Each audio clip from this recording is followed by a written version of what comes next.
Hi guys, eBay seller Mopar Rebellion here. I have a McCulloch ProMac 1010 automatic with manual oiler.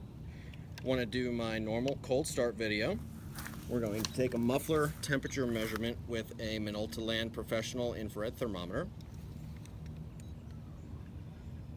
See what we can get here. 76.1, which ambient's about 74, maybe a little bit more with the sun. This ProMac 1010 was probably my #1 and #2 saw for about 6 months. Looking to move to just something a little bit different, something interesting. Ignition on, choke set, high idle set, choke off, high idle set.